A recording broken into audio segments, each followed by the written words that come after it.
असेल अर्ध राहिलेले, अपूर्ण राहिलेले, परंतु परमेश्वर ते पूर्ण करण्यासाठी समर्थ आहे. बघा, परमेश्वर सर्व काही पूर्ण करणार का? आपण जास्त नीतिमान आहोत म्हणून नाही, आपण जास्त पवित्र आहे, आपण जास्त प्रार्थना करणार नाही, तरी परमेश्वराची दया आहे म्हणून परमेश्वर सर्व काही पूर्ण करणार आहे. तर परमेश्वर कसं पूर्ण करेल याचे मी तुम्हाला एक दोन उदाहरण देणार आहे. तर ते उदाहरण आहे रूथच्या जीवनामधून आपण काही गोष्टी शिकणार आहोत. तर रूथच्या पुस्तकामधून आपण काही गोष्टी शिकणार आहोत की रूथच्या जीवनामध्ये परमेश्वराने कसं पूर्ण केलेलं ते आपण पुढे बघू. बघा, रूथच्या जीवनामध्ये परमेश्वराने काही काम सुरू केले होते ते देवाने पूर्ण केलं. रूथ कोण होती? रूथ एक मवाबी स्त्री होती. मवाबी म्हणजे ती अन्य जाती होती. ती इस्रायली नव्हती, ती यहुदी नव्हती, ती देवाच्या अगदी जवळची नव्हती, तर ती अन्य जातीची होती. तर ती अन्य जातीची होती आणि तिच्या जीवनाची सुरुवात खूप दुःखमय झालेला आहे. तरुणपणामध्ये तिचा पती मरण पावला. म्हणजे आता काही मुलं बाळ नाही, पण नवरा मरण पावला.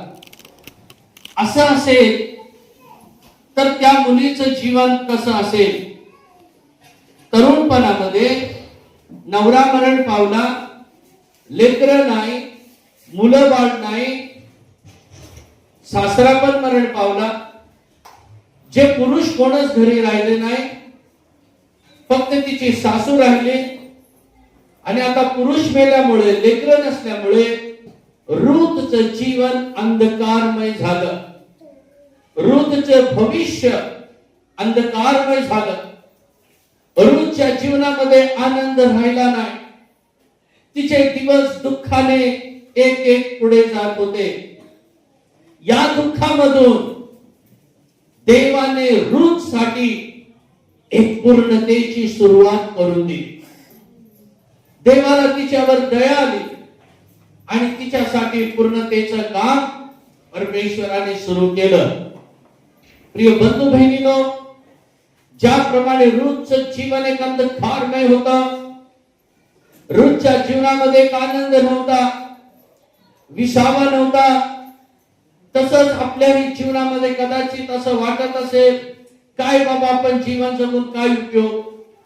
काही लोकांच्या पतीचा त्रास असेल, काही लोकांना पत्नीचा त्रास असेल, काही लोकांना लेकरांचा त्रास असेल आणि अशा गोष्टीमुळे त्यांचा जीव जर्जर झालेला असेल, जगण्यामध्ये काही अर्थ नाही असं वाटत असेल. परंतु ज्या देवाने रूथच्या जीवनामध्ये काम केलं, आज सकाळी तो परमेश्वर तुमच्या जीवनामध्ये कार्य करण्यासाठी समर्थ आहे, विश्वास योग्य आहे आणि तो करेल. प्रियानो, प्रभू का करणार नाही तुमच्या जीवनामध्ये? का करणार नाही? करेलच.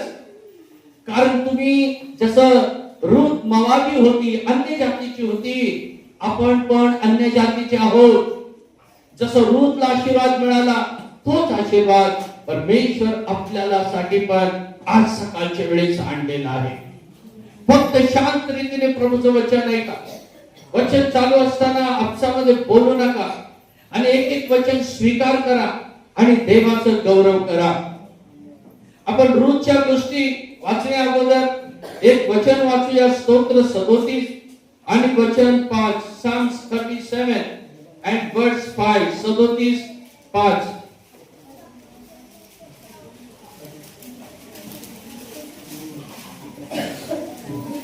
आपला जीवित क्रम परमेश्वरावर सोपवून दे, त्याच्यावर भाव ठेव, म्हणजे तो तुझी कार्य सिद्धी करेल. इथं दिलेलं आपलं जीवन क्रम परमेश्वराला समर्पण करा, परमेश्वराला सोपवून द्या, मग परमेश्वर योजना तुमचे पूर्ण करेल. तर प्रिय बंधू बहिणींनो, आज जे काही तुमचे प्लॅन, योजना सगळं देवाच्या हातात द्या. तुम्ही स्वतः काही हाताळू नका, देवाला हाताळू द्या आणि देवाचा आशीर्वाद आपण प्राप्त करूया. रूथने हेच केलं. तिने आपलं जीवन परमेश्वराच्या हातामध्ये समर्पण केलं. त्यामुळे परमेश्वराने तिचे जीवनामध्ये जे राहिलं होतं ते पूर्ण केलेलं आहे. आपलं आजचं वचन तेच आहे, परमेश्वर माझ्यासाठी सर्व काही पूर्ण करेल. परमेश्वर माझ्यासाठी सर्व काही सिद्धीच नाही. तर परमेश्वराने रूथच्या जीवनामध्ये कसं पूर्ण केलं ते आपण रूथचं पुस्तक 3 अध्याय आणि वचन 11 मध्ये वाचूया. ज्यांना मिळेल त्यांनी लवकर वाचा. 3:11 रूथ. तर रोहित, भिवू नको. हा, तू म्हणतेस तसे मी तुझ्या संबंधाने करतो. बर. कारण बघा या ठिकाणी बवाज नावाचा व्यक्ती आहे आणि या बोaz नावाच्या व्यक्तीने काय केलेलं आहे, रूथला असं सांगितलं, मुली भिवू नको, म्हणजे तसे मी तुझ्या संबंधाने करतो. काय दिलेले, मुली तू भिवू नको, तुझ्या संबंधाने मी करतो. कोण म्हणाला, बवाज नावाच्या एक व्यक्तीने कोणाला म्हटलं, रूथ नावाच्या स्त्रीला म्हटलं. ज्या स्त्रीच्या जीवनामध्ये अंधकार आला होता त्या स्त्रीला. आता बघा या ठिकाणी बोaz, तर बोaz याचा आध्यात्मिक अर्थ प्रभू येशू ख्रिस्त. बवाज म्हणजे येशू ख्रिस्त. आणि दुसरं आपण पाहतो रूथ. रूथ म्हणजे कोण, रूथ म्हणजे मंडळी, प्रभूच्या आगमनामध्ये उचलली जाणारी मंडळी. रूथ म्हणजे आपण प्रत्येक जण. आणि त्याचप्रमाणे तिला अजून तिची सासू आहे नामी. तर नामी ही रूथची सासू आहे. ज्या वेळेस नामीचा आध्यात्मिक अर्थ आहे परमेश्वराचे सेवक. ज्या वेळेस रूथचा हसबंड वारला, सगळं काय वारलं, मग नामीला रूथ बोलली, नामी बोलली रूथला, आणि दुसरी एक तिची सून होती अर्पा. अर्पा आणि रूथ हे दोन त्यांची सुना होत्या. नामी तिला बोलले, मुलींनो आता तुम्ही जावा आणि तुमचं लग्न करून घ्या, दुसरं तुम्ही करू नका. मग लगेच अर्पाने बाय बाय केलं. सासूला ती ह्याच गोष्टीची वाट बघत होती, काय तिचा मुका घेतला आणि ती गेली निघून. परंतु रूथ मात्र आपल्या सासूला सोडायला तयार नव्हती. रूथ बोलली, जो तुझा देव तो माझा देव, जे तुझे लोक ते माझे लोक, तू जाशील तिकडे मी पण येईन. तर रूथ नामीला सोडायला तयार नव्हती. रूथने नामीला धरून ठेवलं. नामी म्हणजे कोण, देवाचे सेवक. मी विचारणार प्रश्न, बोलायचं दिसता तर पिक्चर बघायचं सारखं बघायचं नाही. तर नामीचा आध्यात्मिक अर्थ काय बोललो मी, देवाचे सेवक.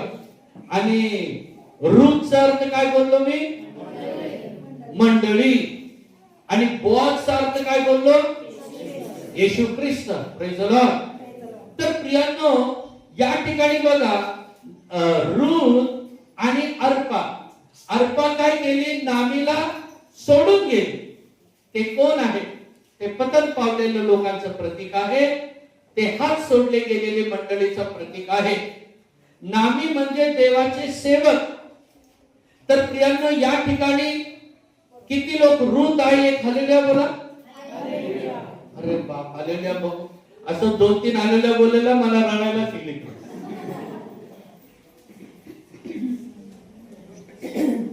आहे ना, एवढी मोठी पदवी देत आहे तुम्हाला रूथ.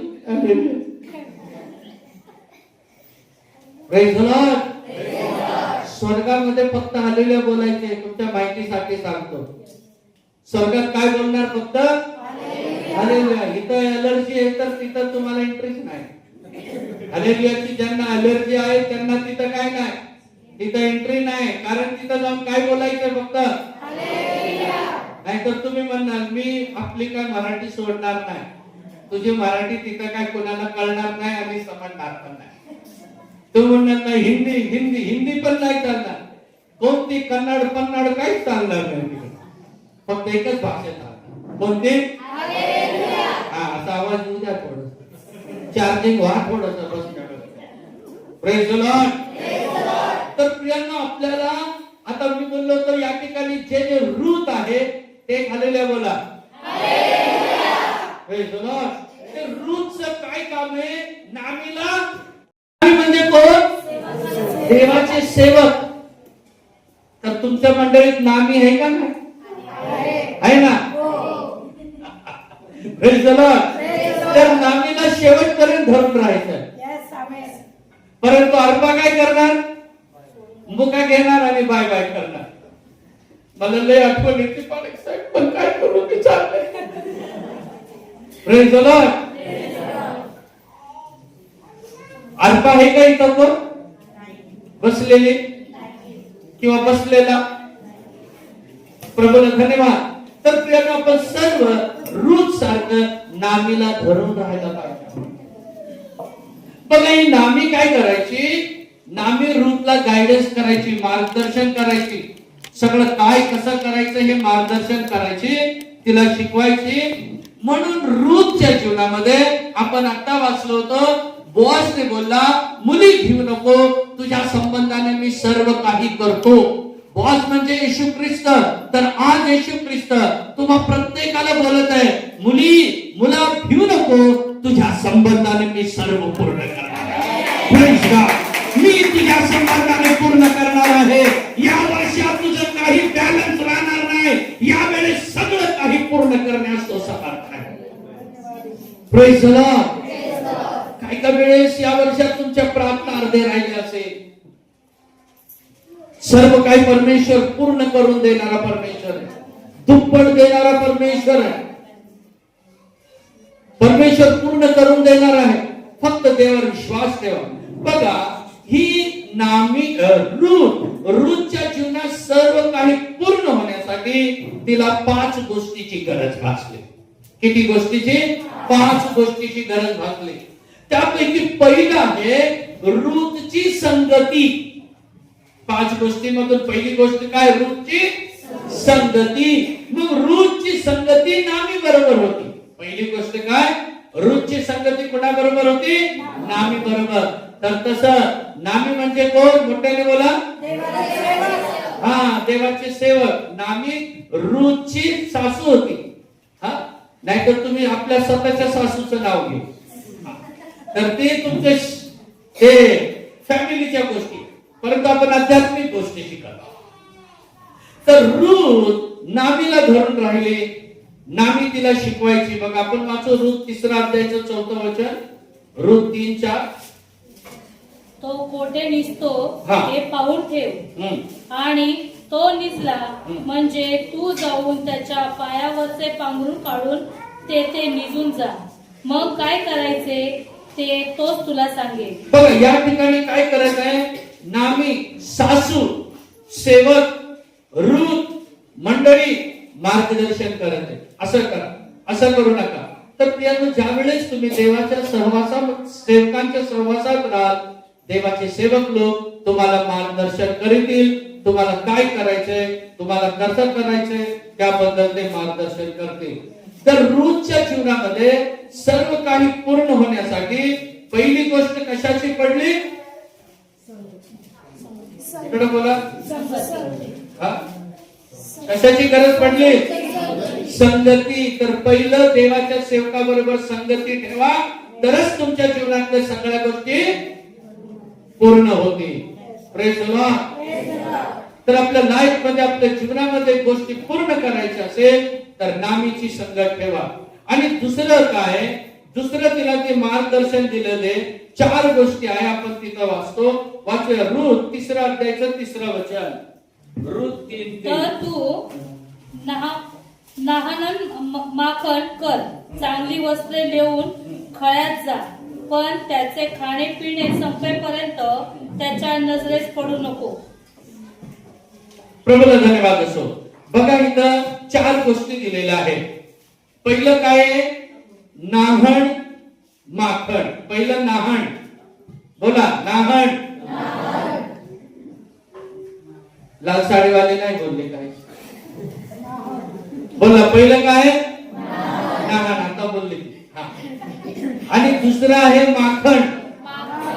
दुसरं काय? माखण. आणि तिसरं चांगली वस्त्र. बोला.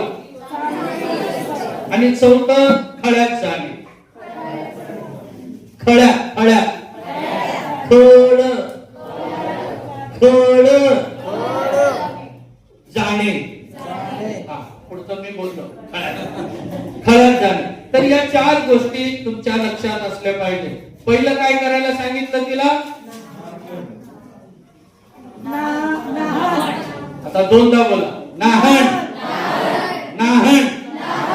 दुसरं माखण. आणि तिसरं परत 2-3 जणच बोलतात. बाकीचे कुठं इथं बघतात काहीतरी अभ्यास करण्यासारखं ऍक्टिंग करतात. कारण त्यांना काय कळालेलं नसतं म्हणून ऍक्टिंग. तिसरं काय सांगितलं त्याला? चांगले वस्त्र. आणि 5वं खळ्यात जा. 5वं काय? खळ्यात जा. पहिलं काय? हा. दुसरं आणि तिसरं आणि 4थं. तर हे काम पण तुम्ही जर रूत आहात तर तुम्हाला पण हे 4 काम करायचे आहे. Praise the Lord. मग बोआज बनेल, मुली घेऊ नको, तुझ्या संबंधाने मी आता सगळं पूर्ण करतो. पण पहिलं तुम्ही पूर्ण करायचे. पहिली वारी तुमची. पहिलं त्याला सांगायचं नाहण. नाहण म्हणजे आंघोळ करणं. नाहण म्हणजे काय? आंघोळ करणं. तर पहिलं सांगितलेले आंघोळ म्हणजे जर तुम्हाला रूत बनायचं असेल आणि तुमच्या जीवनातले कार्य सिद्धीस न्यायचं असेल तर पहिलं काम तुम्हाला आंघोळ करायची आहे. Praise the Lord. आंघोळ कशाने करायची आहे? या आपण वाचूया. इफिस 5वा अध्याय वचन 26 मध्ये आपल्याला त्याप्रमाणे आंघोळ करायची. इफिस 5:26. अशासाठी की तिला त्याने वचनाद्वारे जलस्नानाने स्वच्छ करून पवित्र करावे. हा, तिला स्वच्छ करून पवित्र करावे. कशाच्या द्वारे? वचनाच्या द्वारे. कशाच्या द्वारे? वचन. म्हणजे आंघोळ पाहिजे. पण कशाची आंघोळ पाहिजे? मागचे पांढरे हिरवे आहे ना मागचे. थोडं तोंड उघडा. कशाने आंघोळ करायची? वचनाने आंघोळ करायची. सकाळी तुम्ही आंघोळ करून आला असेल परंतु ती आंघोळ ना, ही आंघोळ कोणती? वचनाच्या द्वारे आपलं काय झालं पाहिजे? आंघोळ झालं पाहिजे. Praise the Lord. तरच तुमच्या जीवनात देव सर्व काही पूर्ण करेल या वर्षामध्ये. आपल्याला वचनाच्या द्वारे आंघोळ करायची. तोंड नाही धुवायचं फक्त. तोंड धुवायला एक लोटा भर असलं, तांब्याभर पाणी असलं तरी तोंड थोबाड धुवून जातं. पाय धुवायला एखादं जगभर पाणी असलं तर पाय धुवून जातो. परंतु आंघोळ करायला जास्त पाणी लागतं है ना. आंघोळ करणं म्हणजे वचन तांब्यासारखं घेऊ नका, जग सारखे घेऊ नका, शॉर्टकट मारू नका. वचन बरोबर घेतलं पाहिजे. Praise the Lord. वचनामध्ये तुम्ही बरोबर बुडावलेले असले पाहिजे. वचनामध्ये बरोबर तयार झालेले लोक असले पाहिजे. का वचनाची आंघोळीची गरज आहे? का वचन आपल्याला पाहिजे आहे? कलस्कराच्या पत्रातून आपण एक वचन वाचणार आहोत आता. म्हणजे आपल्याला वचनाची का गरज आहे प्रियांनो? कलस्करास पत्र 1 अध्याय 28 वचन 1:28. आम्ही त्याची घोषणा करीतो. बघा, आम्ही त्याची घोषणा करतो सर्व प्रकारच्या ज्ञानाने प्रत्येक मनुष्याला बोध करतो प्रत्येक मनुष्याला शिकवितो. बघा, पहिलं घोषणा आलं, मग बोध आलं, मग शिकवणे आले. हा, अशासाठी की प्रत्येक मनुष्याला ख्रिस्तामध्ये पूर्ण असे उभा करावे. Praise the Lord. प्रत्येक माणसाला ख्रिस्तामध्ये काय करायचं आहे? पूर्ण असे उभे करायचे. इकडे लक्ष द्या माझ्याकडे सांगा. प्रत्येक माणसाला ख्रिस्तामध्ये काय करायचं? पूर्ण. आणि पौल म्हणतो प्रत्येक माणसाला ख्रिस्तामध्ये पूर्ण करायला आम्ही काय करतो? पहिलं काय करतो? घोषणा. मग आम्ही बोध करतो आणि मग शिकवतो. मग प्रियांनो, घोषणा, बोध आणि शिकवणं हे कशातून होतं? ऍक्शन सॉन्ग, घुमा के मार, त्याच्यातून बोध होतं, त्याच्यातून घोषणा होते. नाही, मग ही पूर्णता करण्यासाठी, घोषणा करण्यासाठी, शिकवण्यासाठी वचनाची गरज असते. Praise the Lord. कशाची गरज आहे? वचन विसरू नका त्या आयुष्यामध्ये. आपण प्रभूमध्ये आलेलो आहोत आणि आपल्याला प्रभूची आता कृपा आहे. देवाची लेकरं ज्या वेळेस कष्ट उचलतात त्यांना परमेश्वर कृपा देतो. कष्ट उचलण्यासाठी काय देतो? कृपा देतो. पण जगीत लोक कष्ट उचलतात त्यांना कृपा नसते. पण देवाच्या लोकांना काय आहे? कृपा. म्हणजे तुम्ही ज्या वेळेस कष्टातून जाता त्यावेळेस देवाच्या कृपेद्वारे तुम्ही सांभाळले जाता. पण जगीत लोकांना कष्ट येतं त्यांना काय नाही? देवाची कृपा नाही. म्हणजे ते अनाथ असल्यासारखं आहे. पण आपण अनाथ नाही. कष्ट आलं तरी आनंदाने सहन करा. पाऊल काय म्हणतो? मी पुन्हा सांगतो, काय करा? पुन्हा सांगतो, पुन्हा सांगतो, तर आपल्याला आनंद करायचा. तो कधी सांगतो माहितीये? तो स्वतः कष्टामध्ये आहे, तो स्वतः जेलमध्ये आहे, तो स्वतः बंदीगृहामध्ये आहे आणि मंडळीला सांगतो तुम्ही प्रभूमध्ये काय करा? तर प्रिय बंधू बहिणींनो, आपण नेहमी प्रभूमध्ये आनंद करायला विसरता कामा नये. आपण प्रभूमध्ये आनंद, कष्ट येतात येऊ द्या, दुःख येतं येऊ द्या, परंतु ते कष्टाच्या नंतर एक आनंद पण आहे, ते विसरू नका. ज्यावेळेस तुम्ही कष्ट सहन करणार त्यावेळेस प्रभूला आनंद होणार आणि परमेश्वर तुम्हाला बक्षीस देणार. प्रभूचं वचनामध्ये दिलेले जे शेवटपर्यंत विश्वास योग्य राहतो त्याला काय देणार? मुकुट. कोणता मुकुट? त्यांना जीवनाचा मुकुट मिळणार. बघा, सद्रक मेशक अबेदnego त्यांच्या जीवनामध्ये कष्ट आलं. काय कष्ट आलं त्यांच्या जीवनामध्ये? त्यांना कुठे टाकलं? अग्नीच्या भट्टीत टाकलं. पण राजा त्यांना बोलला, आता पण माझा ऐका. ते बोलले, नाही, आमचा देव तुझ्या हातातून आम्हाला सोडवणार आहे. राजा अजून चिडला. 7 पटीने वाढवली भट्टी, वाढवली भट्टी. जे फेकायला घेतले ते पण जळून मेले. यांना फेकलं अग्नीमध्ये. पण यांनी काय म्हणलं होतं? आमचा देव आम्हाला सोडवेल, वाचवणार. पण देव त्यांना वाचवणार होता, पण राजा समोर नाही, अग्नीमध्ये वाचवणार होता. म्हणून देव तिथं आला आणि अग्नीमध्ये या तिघांची वाट बघत होता. Praise the Lord. कुठे वाट बघत आहे परमेश्वर? म्हणजे त्या कष्टामध्ये प्रभू यांची वाट बघत आहे. तुम्हाला आलेले कष्ट, त्या कष्टामध्ये कोण उभा आहे? परमेश्वर येशू ख्रिस्त आहे आणि येशू तुमची वाट पाहते. सद्रक मेशक अबेदnego अग्नीमध्ये गेले आणि अग्नीमध्ये त्यांचे बंधन तुटलेले आहे. राजाने त्यांचा हात बांधलं, पाय बांधलं, तोंड बांधलं, सगळं बांधून टाकलं. पण अग्नीमध्ये गेल्याबरोबर राजाने पाहिलं, अरे मी 3 लोकांना टाकलं होतं, आता अग्नीमध्ये किती आहे? आणि जे काय करत आहे तिथं? चालत फिरत आहे. काय करत आहे तिथं?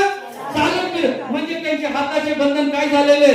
तुटलेले. पायाचे बंधन काय झालेले? तुटलेले. प्रियांनो, तुमचे बंधन तुटण्यासाठी कष्टाच्या परीक्षेमध्ये जावा, तिथंच तुमचे बंधन तुटणार आहे.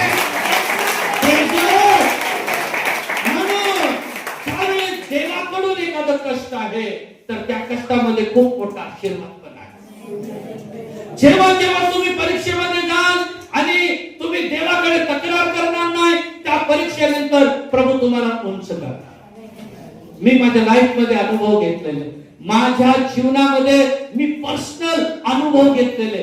ज्या ज्या वेळेस मी कष्टात गेलो ना, त्या त्या वेळेस मला कळतं आता परमेश्वर मला उंच करणार आहे.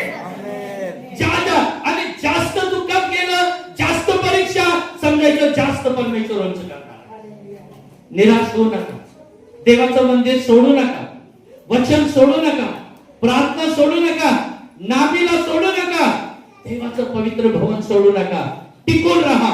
परमेश्वर तुमच्यासाठी जीवनाचं मुकुट तयार करेल. काशीदाची वस्त्र खूप कष्टाने बनवली जाते. हे राजकीय वस्त्र, दुसरे वस्त्र फटाफट मिल मध्ये तयार होतात, पण हे हाताने विणलं जातं. कष्टाचं जीवन आहे. प्रिय बंधू बहिणींनो, जे काही तुमच्या जीवनात अर्ध राहिलेलं आहे, या वर्षात ते पूर्ण होण्यासाठी हे राजकीय वस्त्र तुला पाहिजे. Praise the Lord. आणि 5वं वस्त्र, 14 वस्त्र आहे शुभ्र वस्त्र. वाचूया प्रकटीकरण 3:5, रेव्हलेशन 3:5. प्रकटीकरण 3:5. जो विजय मिळवितो तो अशा रीतीने शुभ्र वस्त्रे परिधान केलेला होईल. इथं दिलेलं आहे शुभ्र वस्त्र कोणाला मिळतं? जे काय मिळवलेले आहे? जय मिळवलेले. Praise the Lord, praise the Lord, hallelujah. तर शुभ्र वस्त्र कोणाला आहे? जे जय मिळवतात. तर आपल्याला जय मिळवायचंय. कोणाबरोबर जय मिळवायचंय? पापावर, श्रापावर, सैतानावर आणि जगावर जय मिळवायचा. या गोष्टीवर जय मिळवून मग परमेश्वर आपल्याला कोणते वस्त्र देईल? शुभ्र वस्त्र देईल. तर प्रियानो, पापावर जय मिळवण्यासाठी पहिलं लढाई लढावी लागते. ज्या वेळेस लढाई लढतो त्याच्यानंतर परमेश्वर काय देणार? आपल्याला विजय देणार, जय देणार आहे. प्रभूला धन्यवाद. आणि 5वं वस्त्र आहे तारणाची वस्त्र. ते घरी जाऊन वाचा. यशाया 61:10 मध्ये दिलेलं आहे. यशाया 61:10 मध्ये दिलेलं आहे त्याला तारणाची वस्त्र. ठीक आहे. आता हे झाले. आता शेवटचं तिला काय करायला सांगितलं नामीने?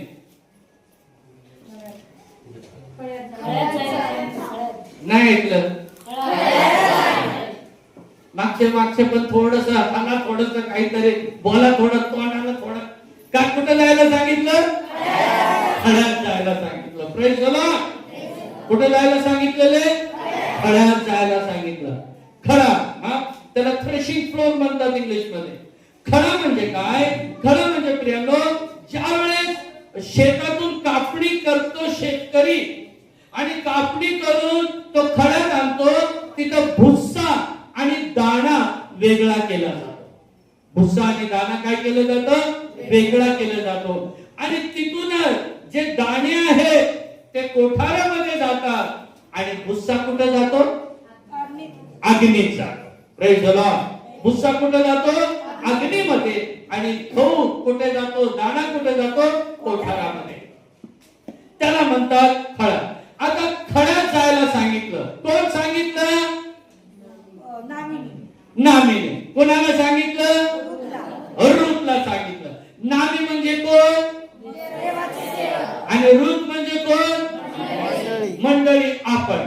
आता रूथला नामी म्हणत आहे तू आता खड्यात जा. Praise the Lord.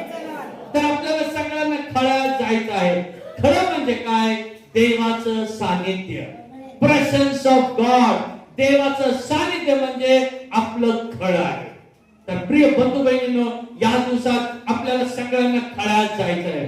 खळं म्हणजे देवाचं सानिध्य, देवाचं मंदिर. तुम्ही ज्या घरामध्ये प्रार्थना करता ते प्रार्थनेचं ठिकाण म्हणजे तुमच्यासाठी काय? खळं आहे. ज्यावेळेस तुम्ही 4-5 लोक बसून प्रार्थना करता ते तुमच्यासाठी खळ आहे. तर त्या खळ्यात म्हणजे देवाच्या सानिध्यात जायचं आहे. Praise the Lord. मग काय लोकांना देवाच्या सानिध्यात, चला चर्चला, चला मंडळीला बोललं की काय लोक दुःखी होतात, निराश होतात. परंतु देवाचं गीत काय म्हणतं? जब किसी ने मुझसे कहा और मेरा मन आनंदित हुआ. जब किसी ने कहा चलो परमेश्वर के घर, तो मेरा दिल क्या हुआ? आनंदित. तर प्रियांनो, देवाच्या सानिध्यात बसण्यासाठी तुमच्या मनाला आनंद झाला पाहिजे, टेन्शन नाही आलं पाहिजे. तर तुमच्या मनाला काय झालं पाहिजे? आनंद. कारण आता खळ्यामध्ये रूथची कोणाबरोबर भेट होणार आहे? कोणाबरोबर भेट होणार आहे? बोआज बरोबर होणार आहे. आणि बोआज कोण आहे? येशू ख्रिस्त आहे. आणि बोआज तिला काय बोलला? मुली, मी तुझ्या संबंधाने सर्व पूर्ण करीन, तू भिवू नको. आता बघा, ती थ्रेशिंग फ्लोर म्हणजे त्या ठिकाणी खड्यात गेली आणि खड्यामध्ये बोआज तिला भेटला. आणि आपण आत्ताच वाचलं होतं, रूथ 3:11 मध्ये वाचलं होतं, बोआज तिला बोलला, मुली तू भिवू नको, तुझ्या संबंधाने मी सर्व काय करणार आहे. Praise the Lord. आता तुम्ही देवाच्या सानिध्यामध्ये आहात. आता तुम्ही खड्यात आलेला आहात आणि आज तुमचा येशू, तुमचा बोआज बोलत आहे, लेकरांनो भिवू नका, मी तुमच्या संबंधाने सर्व काही या 2026 मध्ये पूर्ण करणार आहे.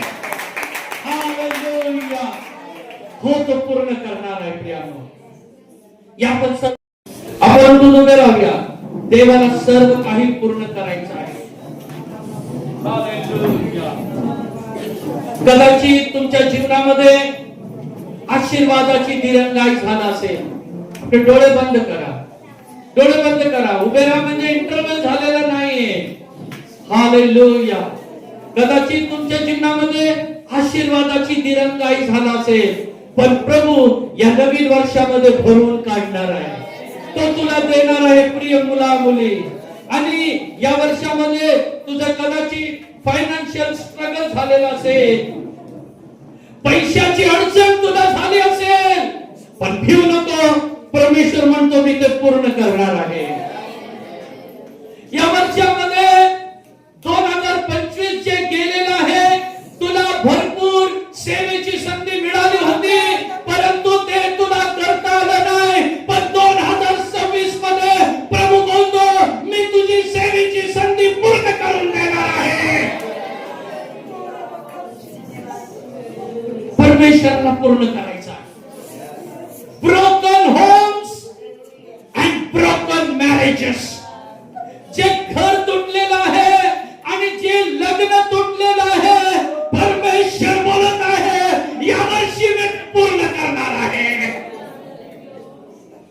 लेकरं वयात आलेले असते, 2025 मध्ये त्यांचं लग्न झालेलं नसेल, काही नवरा बायकोचे भांडण तंड होऊन ते घर तुटलेलं असेल, पण आज प्रभू आमच्याशी बोललेला आहे मी सर्व काही पूर्ण करणार आहे. प्रभूला ते पूर्ण करायचे. हालेलुया.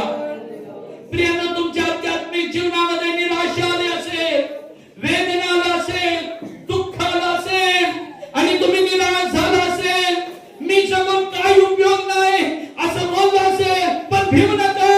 देव या वर्षामध्ये पूर्ण करणार आहे. मुली भिवू नको. तुझ्याबद्दल जे काय आहे मी ते पूर्ण करणार आहे. त्या देवाच्या हातात आपलं जीवन. या आपलं हृदय उघडा प्रियानो, आपलं मन उघडा प्रियानो. हालेलुया. पश्चातापी अंतःकरणाने आपण पुढे जाऊ. सर्वशक्तिमान देव आपल्यामध्ये आहे. आज सकाळी तो तुमच्या हृदयाची अवस्था बघत आहे. तो बोलला तो पूर्ण करणार. तो मनुष्य नाही बदलायला. हे आपलं जीवन समर्पण करा. हालेलुया. हालेलुया. आमेन. ते जाणाऱ्या पुढे येतील. त्यावेळेस गीत होईल, आपण आपलं समर्पण करणार आहोत.